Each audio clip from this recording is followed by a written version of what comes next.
going on, everybody? I was gonna do a dark video, but I'm like, nah, I don't think I'm too bad on the eyes, right? So anyways, man, we done recovered from that canceled load, and it actually worked out in my favor. So my dispatcher had sent me was a load that was going like 365 miles, 40,000 pounds, paying 1,500, right? So I'm like, all right, we're gonna run it. Well, like the last video, the load canceled. Well, it didn't really cancel. They just said it wasn't being picked up. They wasn't shipping it out today. So I mean, I'm not gonna sit there and wait till tomorrow or 2 or 3 days from now to take that load. So I was waiting on my dispatcher to see what he was gonna do. I had semi had made up in my head already, like, all right, well, I'm gonna just get ready to go home, But I'm like, well, let me hang tight, because I'm trying to give the dispatcher a chance, yeah. So I'm waiting for him to get back to me. He's emailed the shipper, emailed the broker, and he's looking for something else. So I want to say about an hour had them passed by. Yeah. Actually, it was a little over. It's about an hour and a half, actually, that I think about it. Had them pass by. And it was pretty much like, yeah, man, it's not looking good. So me being me, I go to my little Loadboard. Now, I don't have the DAT Loadboard. I use a different Loadboard that it's an invite-only Loadboard. So for you to have access to this Loadboard, you have to be invited, or you can reach out to the people themselves, and you can just, because that's what happened. Like, I got the invite, but I didn't get the passcode for the invite, so they put me on some waiting list. So I sent them an email just saying, hey, you can't take me off the waiting list. I'd like to look at the Loadboard. And I think about an hour later, I was good to go to look at loads. For the most part, I think all the loads have the rates on them, or the asking rates on them, except for like a lot of the TQL loads, which if you know TQL, then you already know what it is. So what happened was I went on my little Loadboard, right? Refreshed the board. They have a load, XPO Logistics load that was going 265 miles, so 100 miles less than where I was going. I sent my dispatcher the details. I said, hey, they got this one load right here. I told them the pickup city, the location. I think I sent them the miles the company was going through, which was XPO. I sent him the what else did I send him? I think I sent him the asking price or something. And then I came back, I told him, I said, well, the load's already paying over $5 a mile. I said, but I know you can get this. And I sent him the rate that I would have preferred him to ask for, which I'm assuming he did put that rate out, and then they counter offered for 15, which is pretty much what the last load was going for. So and it actually shocked me that he actually went, and bid on it, because that seems like that's one thing the old dispatcher didn't really want to do. He didn't, like, if I sent him a load, he would pretty much wait like an hour or two and get back to me like, oh, that load's gone. Well, I mean, yeah, if you're sitting there gonna wait, that's what's gonna happen. I mean, that's a pretty high paying load. And surprisingly, it's a hazmat tanker load. So on the Loadboard that I have, it doesn't tell you if it's a hazmat, if it's a tanker. It pretty much tell you it's a van, reefer, flatbed, something like that. It don't really tell you if it's hazmat or any of that, which that's probably the only thing I really don't like about it. But like I said, I'm not gonna complain about it. It is what it is. So yeah, we ended up getting that load, man. So same price, 32,000 pounds. So it wasn't a 40,000 pound load the dispatcher wanted to give me. You know what I'm saying? So, and then on top of me getting that load for the 15, with the last load being canceled, that also added another 150 for the truck order not used. So with that being said, man, for today, because it's only a 260 mile run, man, that's a 4-hour drive. Do the math, 70 miles per hour for 4 hours. Hey, there you go. So I got a 4-hour drive, man, and I'm literally running straight to the shipper.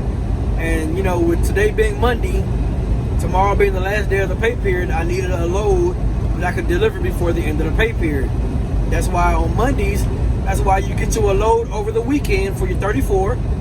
So by the time you deliver Monday morning, you know, you should be between 8 and 9. And then you get you a short run Monday that you can pick up and deliver Tuesday morning to finish out the pay period.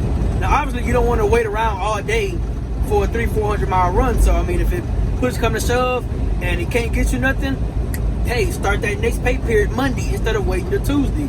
So now, hey, go ahead and give me a big one. Give me some 3-4K. I can go ahead and run it up. So then come that next weekend or come that Monday, you should already be at over 10. And then, hey, give me that short run, finish off that pay period. So, yeah, man, we done pretty much recovered.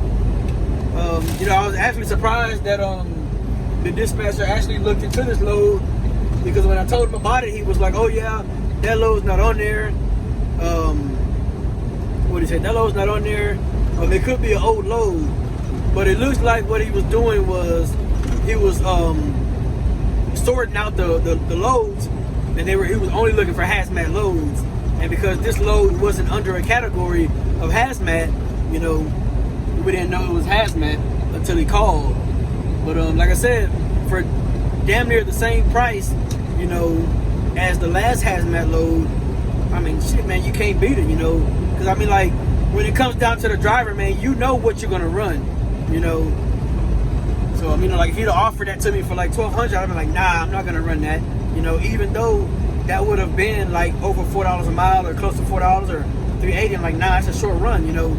I always tell people, man, you should be making, at least for me, I need to make at least $1,500 a day. You know what I'm saying? For it to be worth my time.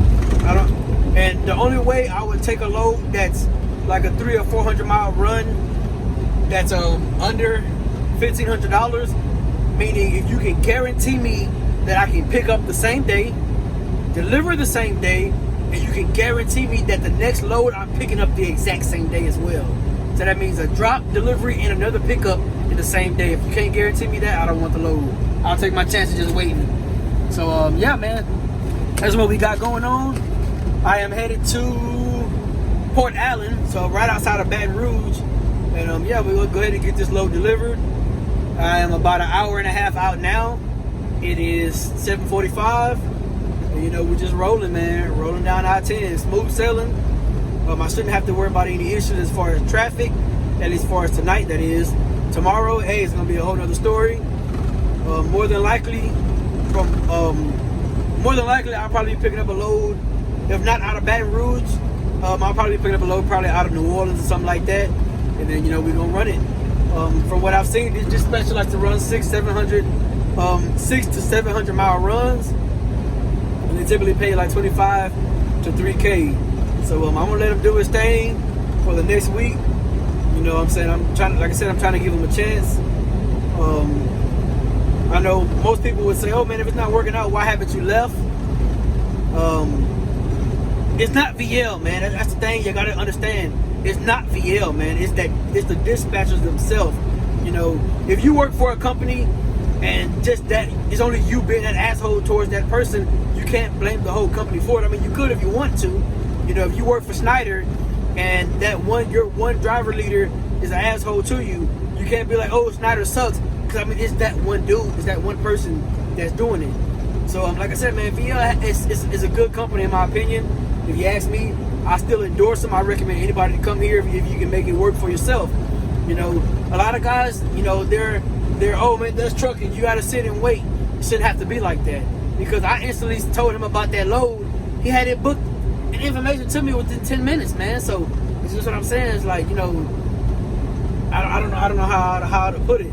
But when it comes down to it, hey, I'm loaded and rolling. I'm happy right now because, I mean, you know, I done recovered.